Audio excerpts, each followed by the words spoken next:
Few military campaigns throughout history have been as one-sided and decisive as the German invasion of Poland in 1939, with many critical mistakes being made by Poland and our allies leading up to this point, which would ultimately cause its fall in a matter of weeks. But what if things went differently?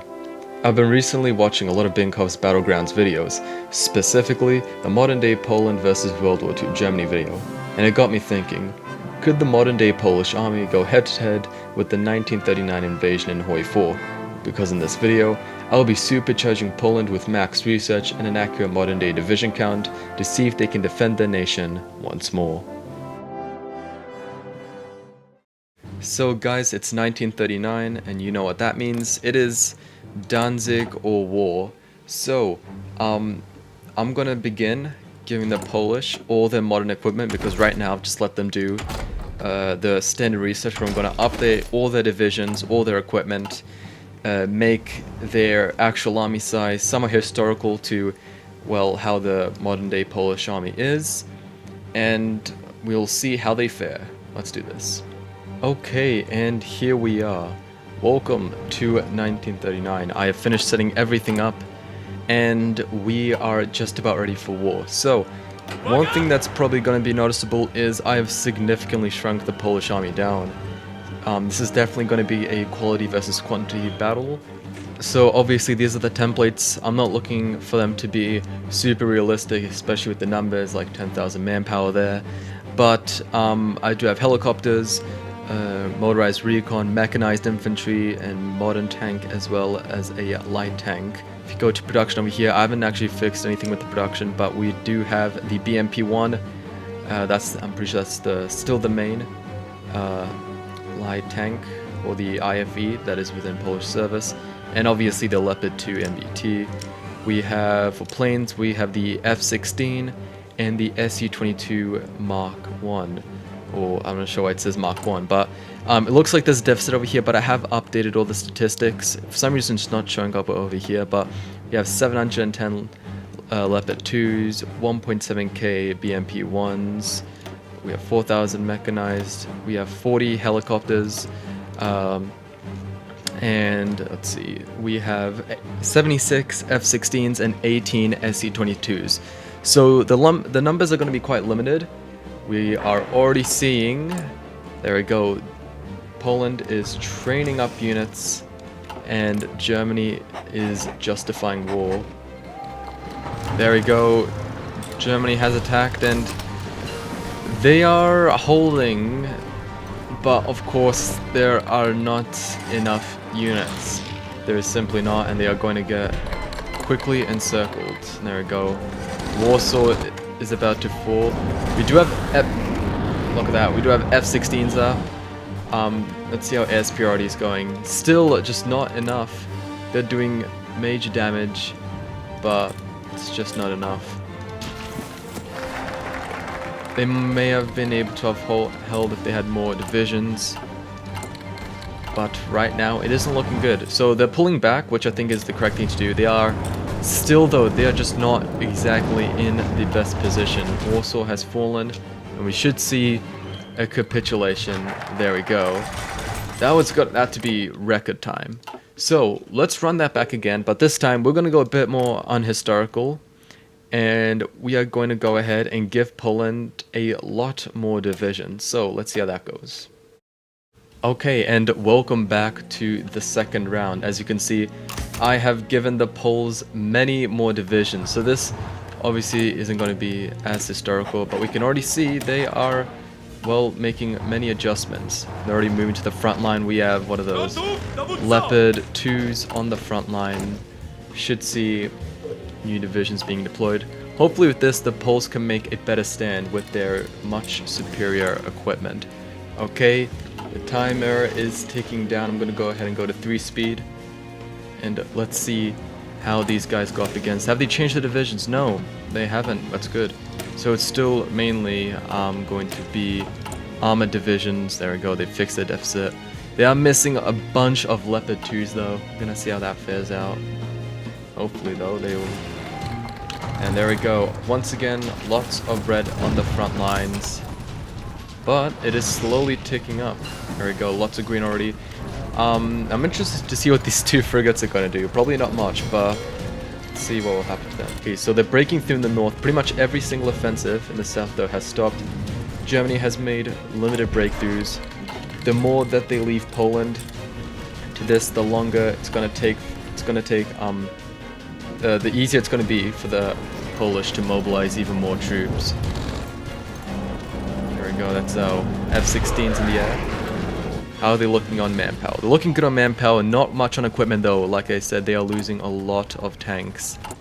And this is just half the battle, because Russia is still coming in, and oh my goodness, we already see major offensives happening by the Polish. This could be a great maneuver. If they can actually take out East Prussia, that is one front completely taken out. How's it looking in the air? Not looking good in the air. They don't have full air superiority, but they're still doing a lot of damage, especially with their AA.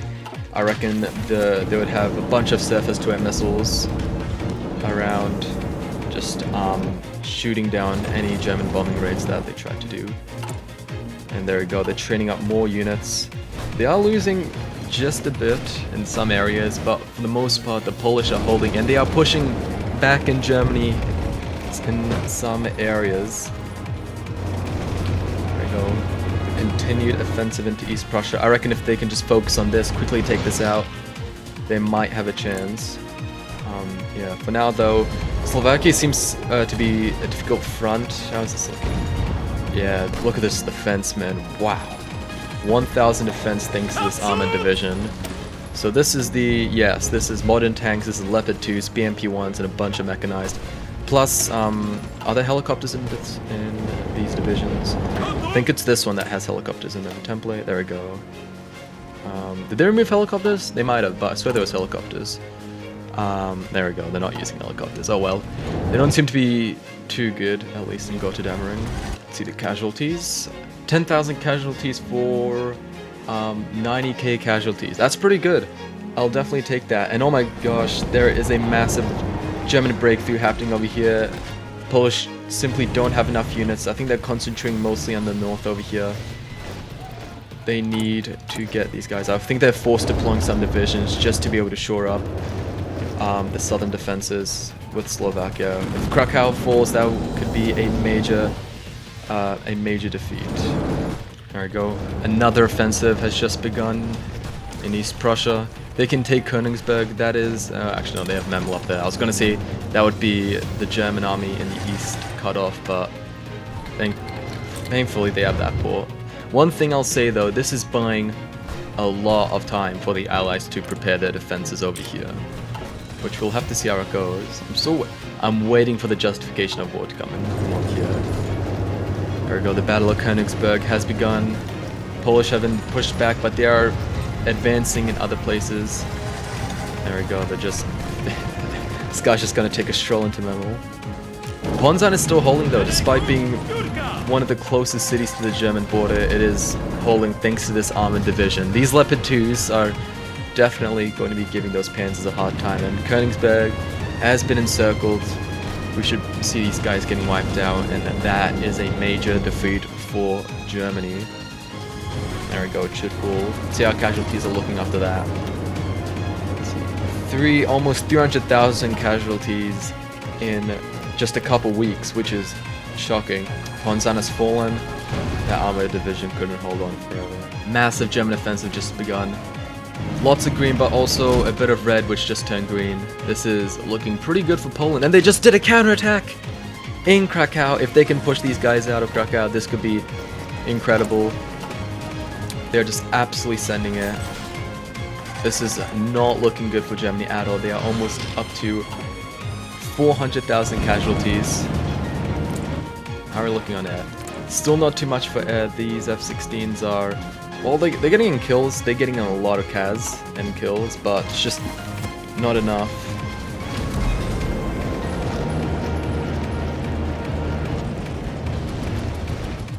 Oh shit. Oh no! The encirclement has happened, and I just realized, I was wondering why Poland is peeling away troops. The Soviet Union is justifying war goals against Poland. 85 days. They are currently occupied with their winter war, but like, this could end Poland very easily. That's gonna be Those two divisions, that's losses they cannot replace, unlike the Germans. They're still going on the offensive though. They are pushing in, and they are almost cleared these guys out of Krakow. They've now slowly begun getting land into Slovakia, which is just crazy to think about, but it's still very even, I'd say. Very even. It's not one-sided at all. Even with the Russians beginning to push in, the Polish just need to get more divisions out. 48 days. These guys need to do something really bad against Germany, because then if the Russians come in, it's not going to be too good for them. Poland simply just does not have enough divisions, and Germans are going to start making gains the more that they focus on the Eastern Front, which is really sad because, you know what, the Polish are actually doing pretty good. It's just a shame that it has to end this way, but I have faith in Poland, and there they go. They have just declared war, and yeah, that means the Soviets are now at war with the Allies. Interesting. Finland joined the Allies. Okay.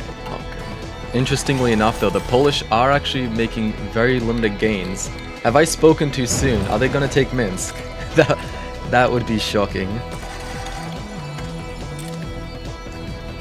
Poland is actually making gains, which is shocking. That's only because the majority of the Russian army is in Finland, which when the Winter War ends, it's gonna be interesting if they can turn this around. Slovakia is taking a lot of damage as well. Let's see casualties now. Let's see, almost 1 million against Germany, 717.9k. Soviet Union, almost 100k already from Poland. Poland itself, well, only, well, that's still 100k. What is this? Oh shit, okay, the Germans just did a massive breakthrough. Oh my gosh, okay. So the Polish are being pushed back right now, but it's okay, it's at least Lodz is still alive. Lodz is still going strong. And the Russians are doing their first counterattack. It's not going too well.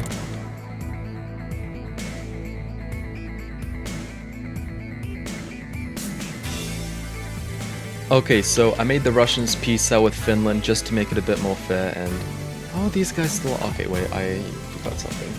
So I was gonna say I made the I made the Russians peace out with the Finns just so it was a bit more fair, because for some reason these guys joined the Allies, and I wanted to make it a bit more realistic. So there's that. We should see an influx, a major influx of Russian troops coming to the front line. I think Poland is, they're still continuing some of their offensives. I don't know what exactly they're going to take. If I was them, if I was Poland, I would probably fall back to this line over here, just the shortest possible front line, and just hold and focus mainly on the Western Front, because if you can take Germany out, you can link up with French forces, send them over, and then we can all beat Russia and have a good day. But I think the Polish AI is taking it differently, and we're already seeing a lot of Russian counterattacks. They're not winning, but nonetheless, they are still counterattacks. I think also one thing that is not going well for Poland is that they are missing 1,000 tanks and anti-artillery as well as anti-tank, and the Russians just launched a massive offensive, which is winning, but we are starting to see some cracks in the Eastern Front when it comes to Poland. Same with down here in Slovakia. They were doing pretty well, but for some reason, well, not for some reason, they are being pushed back now. Oh shit. I don't know if you guys just saw that, but Russia just ate up Estonia, and I think that means they're gonna eat up Latvia and Lithuania, and that could be very bad for Poland. And yep, there goes 2 more counterattacks. I'll be honest with you guys, I don't think Poland can hold on forever. Until the Allies start sending in some sort of troops into this front, it is just not going to be good for them at all. There we go, Lodz has fallen, they are running out of civilian factories. I keep getting the message they can't trade with everybody, they're missing a lot of equipment. They fully ran out tanks, critical infrastructure, because of, actually no, they're keeping the sky clean. They gained air superiority, which is very surprising, considering they only have 100 F-16s in the air compared to, like, I don't know, 1,000 the F-109s.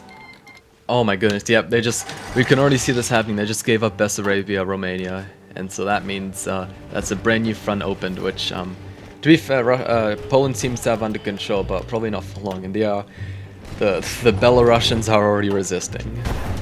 We have 2 million manpower though, so we'll have to see. It's just not looking good down here. The more I look at this area over here, it's definitely not looking good. Okay, so first of all, I didn't even notice this. Latvia is now missing, so there's another front opened up here. And I think the Russians are trying to naval invade Danzig. They landed. Are they going to be able to capitalize off of this though before getting pushed out? Let's see. The Germans are just repeatedly pinning that troop over there in Gdynia. And oh my goodness, yep. They can just land more troops. The Russians, they could easily begin forming a front line. And there we go. The pushback has already begun. You can already see small bits of red, which are going to get bigger. And Poland is simply just not reacting to this naval invasion up here. If they don't do something soon, we could very much see a capitulation happening soon. And to be fair though, they held out for a while. It's almost 1941. And these guys are still going very strong.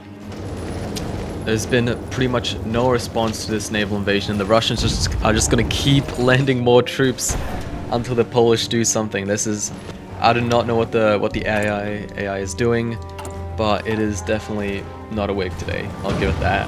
It's not awake. And there they go. The Russians are on the march. Königsberg has just fallen. Where is the response to this naval invasion, Poland? You are losing lots of land. These guys are gonna get very much encircled soon. This could be a disaster for the Polish if they don't do anything soon.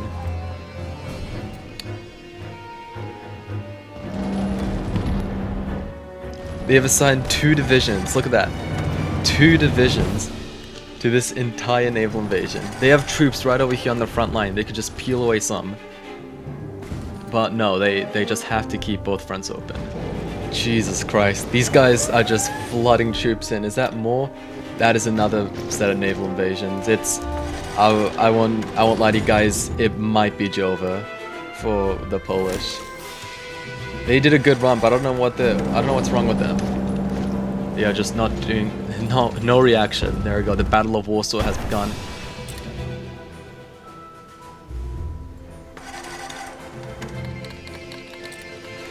And there we go. The Polish have capitulated. They lasted, how much was that? 1 year. They lasted 1 year, which I think, given all that happened, was pretty good. Because they fought tooth and nail to defeat Poland. And it cost them a lot. Like, how many casualties did they take? Let's see. Germany, 1.2 million. And the Soviets, 633,000. So, they definitely fought hard for this. I think overall Poland probably couldn't have held out like this in real life. They just simply didn't have enough equipment.